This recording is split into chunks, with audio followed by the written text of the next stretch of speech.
O Tribunal Federal está retornando do recesso judiciário que começou no dia 2 de julho e com a volta deve voltar também ao julgamento da constitucionalidade de alguns trechos da Lei do Planejamento Familiar, que hoje impõe restrições para a realização de laqueadura e vasectomia. A pauta discute se as exigências de idade mínima e número de filhos para a esterilização voluntária violam a liberdade de escolha do cidadão. Atualmente, a lei exige que a pessoa tenha no mínimo 21 anos ou, se for menor de 21, tenha ao menos 2 filhos vivos para realizar o procedimento. O Partido Socialista Brasileiro, o PSB, questiona essas regras, argumentando que elas ferem princípios como a autonomia corporal e a liberdade reprodutiva. A decisão do STF pode, portanto, mudar as regras do jogo. A esterilização voluntária, tanto para homens quanto para mulheres, poderia ser liberada para maiores de 18 anos, ou a exigência de filhos poderia ser eliminada. O placar do julgamento está em 5 votos a 3 a favor da mudança, com apenas 1 voto faltando para a maioria ser formada.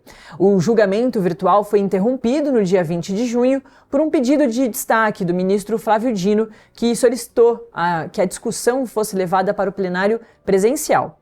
Um pedido de vista do ministro Dias Toffoli suspendeu o caso, que agora deve ter o prosseguimento com o fim do recesso do Judiciário.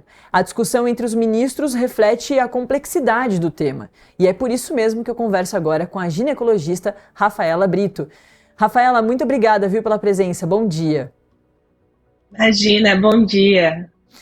Ô, Rafaela, vamos explicar melhor ainda sobre a importância desse assunto, né, que é sempre uma questão polêmica, um montão de lado, vem com discussão política, mas no fundo é uma discussão de saúde pública, né? Então, parte daí a importância da discussão desse tema. Eu queria que, como médica, você reforçasse, né, o quanto é importante e por que é tão importante a gente discutir essa questão da laqueadura e da vasectomia. Sem dúvida. A laqueadura, né, até 2022, a lei que foi mudada agora, né, em 2022, entrou em vigor em 2023, a idade mínima para a laqueadura era 25 anos, já mudou para 21 e agora essa discussão de realmente mudar novamente para 18 anos, o que eu, no meu ponto de vista, enquanto médica, ginecologista, trabalho no SUS, acho muito importante, né? A gente valoriza muito a autonomia da mulher, o direito da mulher de decisão pelo seu próprio corpo, então não vejo sentido na decisão de, né, não diminuir essa idade mínima para a realização da laqueadura, né? O que faz sentido é que realmente a mulher, a partir dos 18 anos, que ela tenha plena autonomia sobre seu corpo. Em relação, portanto, né, essa questão da diminuição, a gente fala muito, o foco é sempre muito grande em relação às mulheres, né? Mas a lei mudando, ela vai mudar também para os homens, né, doutora?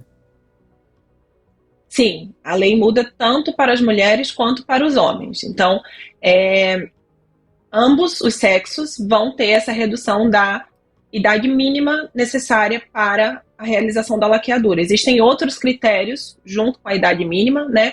Atualmente, o critério de 2 filhos vivos a qualquer momento, né, a pessoa pode ter 16 anos e já optar pela esterilização, ou essa idade mínima de 21 anos, tanto para o sexo masculino quanto feminino. Essas questões de saúde pública sempre nos levam também para um debate ou para olhar com mais atenção a saúde básica, né, doutora? Porque no Brasil a gente vê um índice de gravidez na adolescência muito grande e muitas vezes por causa disso, né, desse passo antes, da prevenção, de se entender exatamente, né, como funciona o corpo humano, como funciona o sistema reprodutivo e claro que essa também questão ali do antes mesmo, né, desse início à vida sexual, também vai se juntar à questão da vasectomia e da laqueadura, já que tem essa regra de, além da idade mínima, mas também do número de filhos. E é isso, a gente vive num país que tem um índice de gravidez infantil na adolescência muito grande, né? Então também é um trabalho conjunto de se entender que há um problema ali, uma lacuna ainda na saúde básica, no ensinamento dessas pessoas, né, que vão procurar informações nessas unidades de saúde. Sem dúvida, né? A laqueadura, né, e a redução da idade mínima para a laqueadura é um passo muito importante. Não é a resolução do problema, a gente vai continuar tendo muitos problemas de gravidez indesejada, isso é um fato, mas é um passo a mais na resolução desse problema, sim, que é um problema de saúde pública. O índice de gravidezes não desejadas, de abortamentos né, espontâneos ou provocados, e enfim, né, de N questões de saúde relacionadas à gravidez que muitas vezes não é desejada. Então, é sim um passo importante na resolução desse problema, mas não é a solução. No seu consultório, claro, conversando também com outros colegas aí da profissão, você percebe que há uma busca grande de mulheres, de homens para o procedimento? Uma busca cada vez maior, porque, claro, a gente vai se atualizando, né, vai se modernizando, e essas são discussões que, finalmente, a gente vem tendo com... enfim, não era uma questão, assim, muito específica, só depois que a mulher e a família, na verdade, né, tinha diversos filhos, era mais velha, mas hoje já é uma questão que vem se adiantando, né, na discussão. Então, as pessoas vêm procurando esses procedimentos? Muito, com bastante frequência. Vejo uma procura cada vez maior, inclusive fui durante um tempo a responsável pelo agendamento cirúrgico de pacientes para fazer laqueadura em um hospital aqui do SUS do Rio de Janeiro. Então a procura é enorme, sem dúvida, e cada dia maior. E cada dia de pessoas mais jovens? Sim, vejo cada vez mais mulheres jovens e sem filhos procurando a cirurgia. É importante a gente falar sobre essa decisão, né? A decisão da mulher em não ter filhos é dela e não cabe a gente estar julgando. Mas na lei a gente tem um requisito que é de 60 dias entre a mulher desejar a laqueadura e passar essa informação para o profissional de saúde e a cirurgia ser realizada. Esse intervalo é justamente para que essa mulher repense se é isso mesmo que ela quer, porque é uma cirurgia definitiva, né? A esterilização cirúrgica, ela é irreversível na maioria dos casos. Então, é importante, né, nas mulheres mais jovens, pensar, e sem filhos, repensar bastante sobre esse assunto, mas decorridos os 60 dias, atualmente a mulher já tem esse direito de fazer a laqueadura e é bastante procurado. E sendo, assim como você reforçou, a decisão da mulher, né? A gente vê que no caso dos homens, doutora, não sei se é ignorância minha, mas no caso dos homens ela é reversível, né? É mais facilmente reversível, sim. Na mulher, a reversibilidade é muito mais difícil, muito mais complicada e não é uma cirurgia oferecida rotineiramente pelo SUS. A laqueadura, sim, mas a reversão, não. E é um ponto também importante da gente reforçar, tá vendo? Não é que ela é reversível, mas ela é mais facilmente reversível. Mas é porque muitas vezes é utilizado também ali no discurso dentro do casal de só o homem fazer o procedimento, porque a dele, se em algum momento eles decidirem ter filhos, talvez ele consiga reverter, mas talvez ele não consiga, né? Não tem essa... clareza ou essa certeza, né, de que não, é reversível, ele vai conseguir. Então, talvez não sirva de uma boa argumentação só o homem fazer, mas se a mulher também deseja ali dentro do casal não ter mais filhos, que ela também faça, né? Sim, sem dúvida. Até porque todos os métodos, né, inclusive a laqueadura, tem uma taxa de falha. Então, quanto mais essa mulher que não deseja ter filhos se cercar, melhor para ela. Perfeito. Aproveitar que eu estou conversando com a doutora Rafaela Brito, também acho que dá para a gente falar sobre métodos contraceptivos que também são questões que vêm sendo cada vez mais discutidas.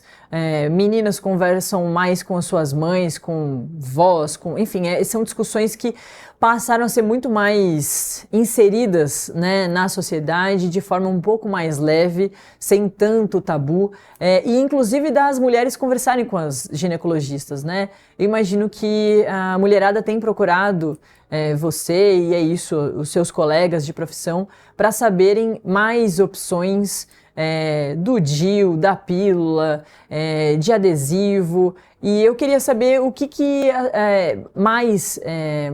qual que é a maior procura e se elas têm realmente escolhido mais esses métodos contraceptivos. Olha, eu vejo um movimento cada vez maior das mulheres optarem por métodos de longa duração. Então, o DIU eu tenho uma procura muito alta, é sem sombra de dúvida o método contraceptivo que eu mais prescrevo no consultório. O implante subdérmico também é bastante procurado e é interessantíssimo porque ele é o método que tem menor taxa de falha hoje no mundo inteiro.